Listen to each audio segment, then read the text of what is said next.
Welcome back, everybody, for another deep dive. Today, we're going to be tackling a pretty big topic, religious authority and divine inspiration.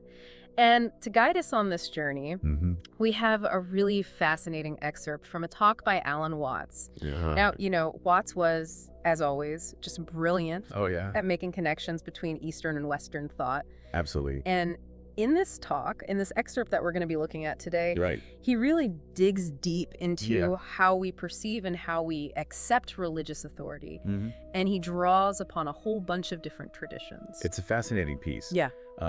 Especially, I think, when you consider that to really understand Watts' perspective on authority, we kind of need to understand how at least some religious traditions have built their authority. And that's going to bring us to some, I think, interesting history about the Bible itself. Okay, so let's dive into that. So are we saying that, like, the Bible just appeared one day? Right. Like, tell me there's a good origin story here.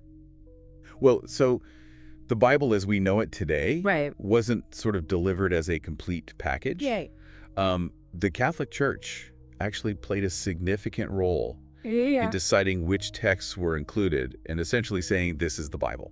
Oh, okay.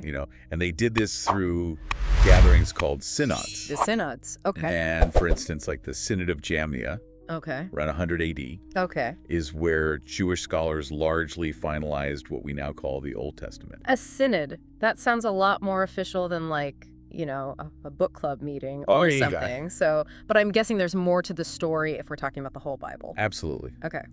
So fast forward a couple centuries. 382 AD. The Synod of Rome under Pope Damasus.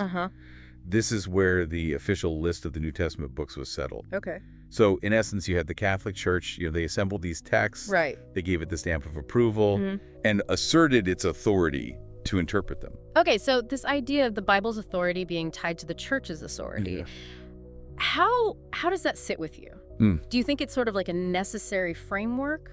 Or does it create kind of a reliance that could maybe hinder individual spiritual exploration? That's a great question. Yeah. And it's actually one that Alan Watts tackles head on.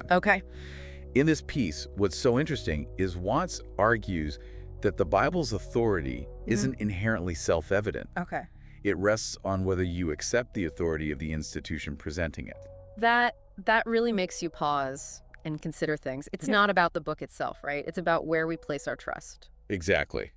And to really kind of like hammer this point home, Watts uses a powerful analogy.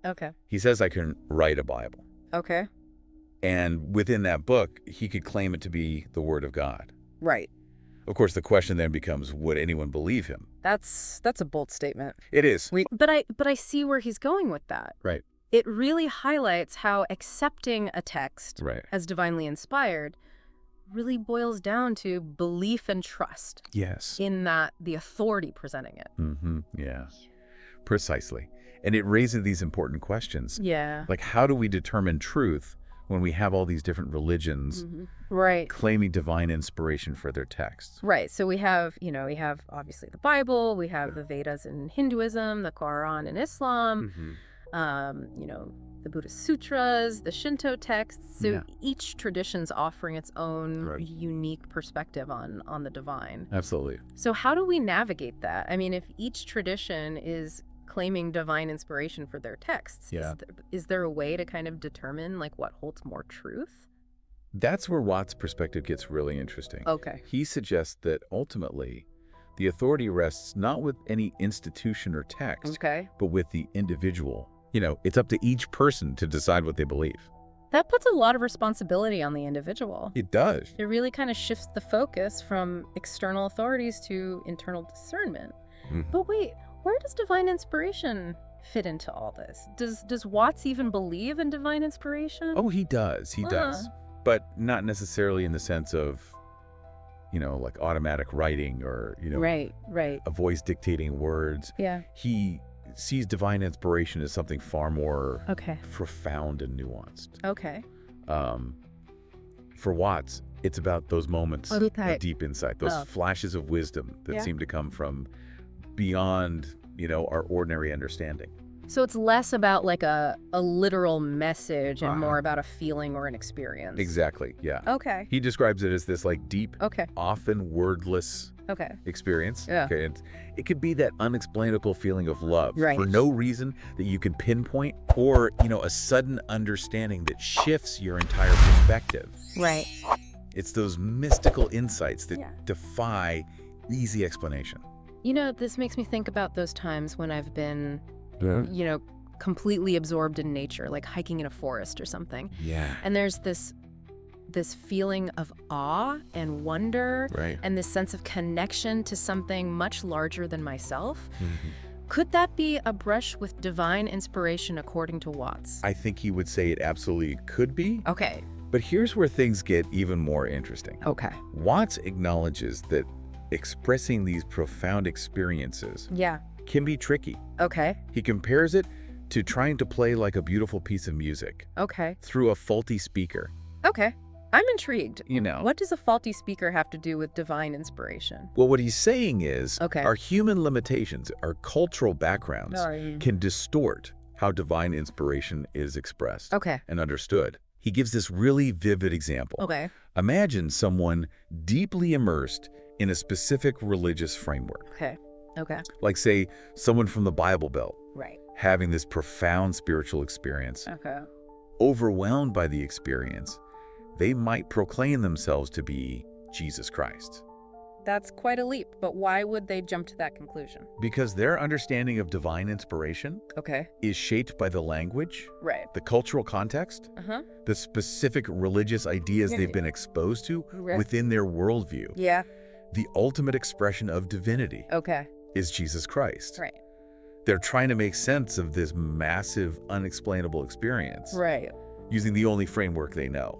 So it's like they're trying to fit an ocean into a teacup. Exactly. Yeah. And Watts kind of injects a little humor here. Okay. He imagines this person saying, well, when Jesus said he was God, nobody believed him either. That's pretty funny. But it also highlights how our interpretations of these experiences can be so deeply influenced by our existing beliefs. We try to kind of squeeze these profound moments into these pre-existing boxes. And that's a key takeaway. From Watts' perspective. He's encouraging us to look beyond those inherited frameworks and be open to a more universal understanding of divine inspiration. I'm all for expanding our understanding, but how does Watts approach this idea of a more universal divine inspiration? What does that even look like? So how do we break free from those boxes? Like, how do we even begin to grasp a more universal understanding of divine inspiration? Well, Watts suggests that figures like Jesus, Buddha, Ramakrishna, you know, these individuals that are revered across different traditions, they all tapped into this profound state of cosmic consciousness. Cosmic consciousness, now that sounds like something straight out of like a science fiction novel. It might sound that way, but it's actually a concept that's been explored by mystics and philosophers for centuries. Essentially, it's a state of awareness where you experience this deep sense of interconnectedness with everything in the universe. You realize that there's no real separation between yourself and the cosmos. It's a feeling of oneness, of unity with all that is. Wow, that's a pretty profound concept. It is. And I love how Watts emphasizes that this experience isn't limited to specific religions or individuals. It's something that can happen to anyone, anytime. Exactly, It's not about subscribing to a particular dogma or belief system.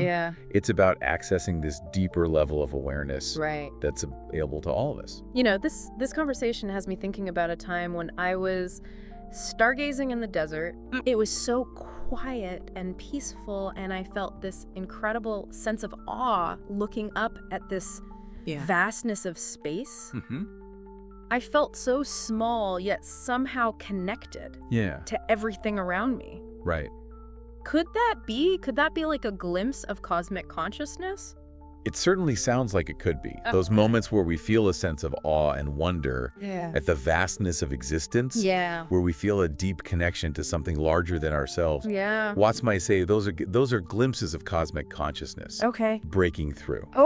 And to illustrate this idea a little bit further, Watts shares this really beautiful description of Kabir, this mystic who saw the divine in everyone's eyes. Wow. He recognized that spark of divinity in every being, regardless of their beliefs or background. That's such a beautiful image. Seeing the divine in everyone. It is. It really speaks to that fundamental interconnectedness that Watts is describing. It does, and it leads us to Watts' final thought, which is we all play an essential role in this grand cosmic drama.